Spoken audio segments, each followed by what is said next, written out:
안녕하세요, 이다입니다. 오늘 테이블 다리에 페인팅을 할 예정이에요. 페인팅은 정말 분위기를 확 바꿔줄 수 있는 가장 손쉬운 방법 중에 하나거든요.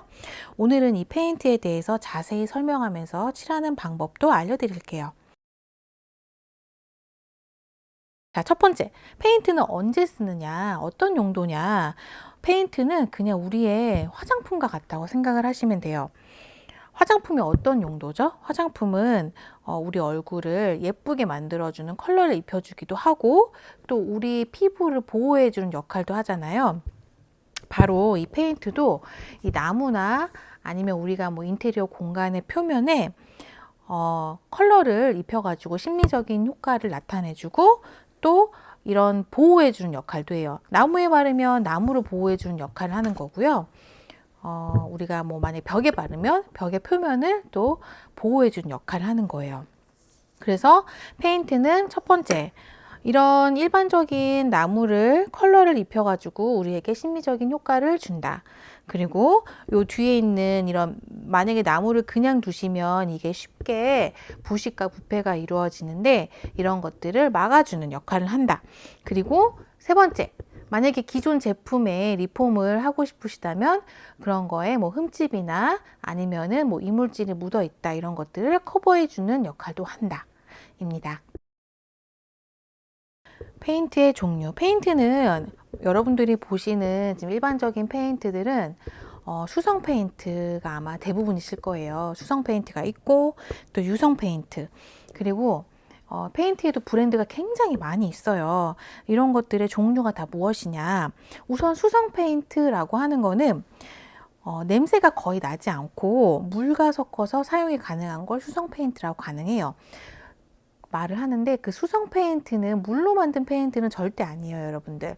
모든 페인트는 지금 보시면 이렇게 띠 모양이 되어 있잖아요. 이게 분리가 된 부분이에요. 기름은 위에 둥둥 떠 있고 밑에 안료 부분, 그러니까 색깔을 나타내주는 부분은 밑에 가라앉아 있어요. 모든 페인트는 다 기름이 들어가 있는데 다만 이게 물에 용해가 되느냐 아니면 물에 용해가 안 되느냐에 따라서 수성 페인트냐 유성 페인트냐 그 차이지 이게 물로 만들어진 페인트는 절대 아니에요.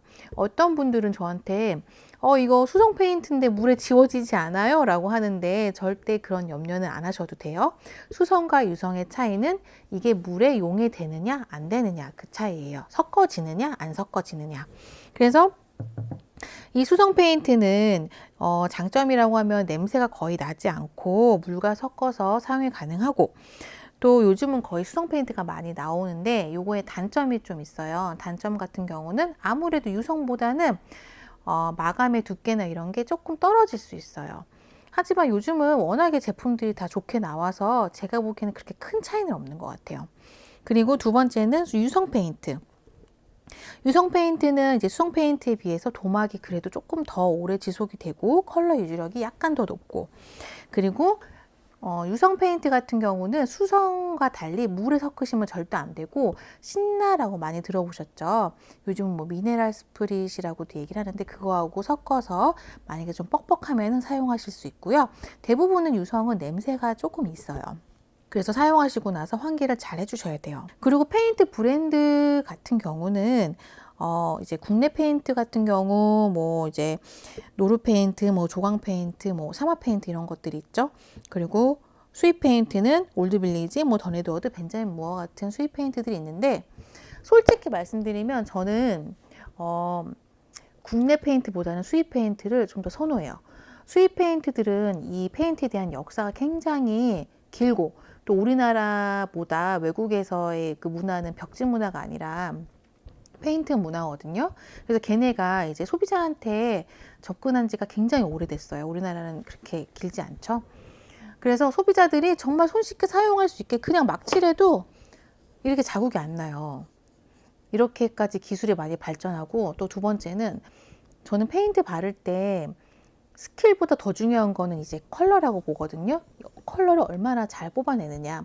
수입 페인트들은 컬러가 대부분 다 이제 중간 이상이에요. 어떤 컬러를 골라도 다 예뻐요. 여러분들이 뭐 지금 좀 시간이 지나면 국내 페인트도 지금 많이 발전이 되고 있는데 저는 아직까지 소비자가 사용하기에는 이 수입 페인트가 좀 더 좋은 것 같다라고 이제 말씀을 드려요. 그리고 이제 페인트가 여러분들 광도라는 게 있어요. 광도가 뭐냐면 지금 보시면은 얘하고 얘의 차이가 느껴지시는지 모르겠어요.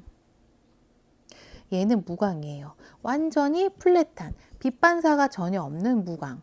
얘는 저광이에요. 저광은 약간 계란 껍질 정도의 광도라고 보시면 되는데 요거의 차이가 뭐냐, 또 고광도 있어요. 여러분들 고광 위에 또 하이글로시라고 들어보셨죠? 반짝반짝하는 거, 그런 광도도 있어요.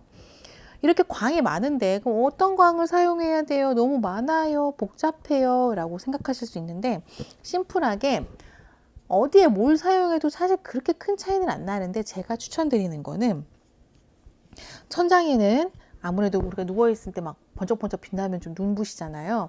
천장에는 이렇게 무광이나 아니면은 벽지, 천장에 굳이 뭐 페인팅 안 하시고 벽지 하셔도 괜찮다고 생각해요. 무광을 사용하시고 벽면에는 저광을 사용하시면 저광은 약간 광이 있기 때문에 좀 때가 덜 타거든요. 오염이 좀 덜 돼요. 그래서 벽면에는 저광이나 아니면은 뭐 무광을 저는 근데 사용해요. 벽면에도. 왜냐? 무광이 이쁘니까. 여러분들 광이 있다는 거는 뭔가 좀 약간 편안하고 고급스러운 분위기를 좀 없애주는 역할을 해요. 그래서 그걸 선택하셔야 돼요. 무광을 벽에 바른다고 뭐 큰일이 나지는 않아요. 저는 오히려 무광을 굉장히 선호하는 편이에요. 다만 어떤 이제 때가 타는 부분에서 무광을 쓰시면은 분명히 이 저광보다는 때가 많이 타요. 내가 부지런하게 그 때가 탄 부분을 조금 더 칠해줄 수 있다라고 하시면은 무광을 선택하시고, 뭐 약간 상업적인 공간 있잖아요. 병원이나 뭐 요양원이나 아니면 뭐 가게다 이런 거 같은 경우는 저광을 쓰시는 게 좀 더 좋겠죠. 아무래도 위험이 좀 덜 되니까요. 그렇게 광도가 한 여러 가지 많지만 크게 세 가지, 무광, 저광, 고광으로 나눌 수 있고, 광이 클수록 오염이 덜 되고, 그 다음에 광이 적을수록 고급스러운 분위기가 난다 라고 이제 정리를 하시면 될 것 같아요. 자, 그러면 이제 여러분들 우리 요 저번 시간에 이어가지고 다리 페인팅을 한번 시작해 볼게요. 자, 페인트는 안쪽에서 바깥쪽으로 칠합니다. 보이지 않는 곳에서 보이는 쪽으로 페인팅은 항상 칠을 하는 거고요. 그리고 페인팅을 하기 전에 이 페인트는 항상 흔들거나 저어서 충분히 섞어줘야 돼요. 이 기름 부분하고 밑에 안료 부분을 충분히 섞어주지 않으면 원하는 컬러가 여러분 안 나오실 수 있어요. 그래서 이 부분 굉장히 중요해요. 많이 섞어주십니다. 그리고 이 나무의 앞면과 뒷면을 모두 칠해 주셔야 돼요. 나는 보이는 부분만 칠하면 더 편할 것 같은데 굳이 뒷면을 칠해야 되나요? 라고 이제 물어보실 수 있는데, 나무는 수축과 팽창을 하거든요. 그래서 만약에 내가 이 앞면만 페인팅을 안 하고 여기 이제 보이는 곳만 페인팅을 했어요. 그러면은 당기는 힘이, 서로 당기는 힘이 다른 거예요. 그래서 이 칠해진 부분은 좀 덜 당겨지고 이 안 칠해진 부분은 더 당겨지는 거예요. 그러면 얘가 금이 가겠죠. 얘는 플라스틱이 아니니까요. 그래서 페인팅을 하시거나 오일을 하실 때는 내가 보이지 않는 면도 다 칠을 해주시는 게 가장 깔끔하게 오래 유지하실 수 있는 방법이에요. 그래서 나무의 앞뒷면을 모두 칠해주고, 또 이제 폼브러쉬나 우리가 붓을 이용해서 칠을 할 건데, 그걸로 이제 처음에 면을 칠하는 게 아니라 이런 구석 있잖아요. 구석을 칠해주는 거예요. 코너 부분.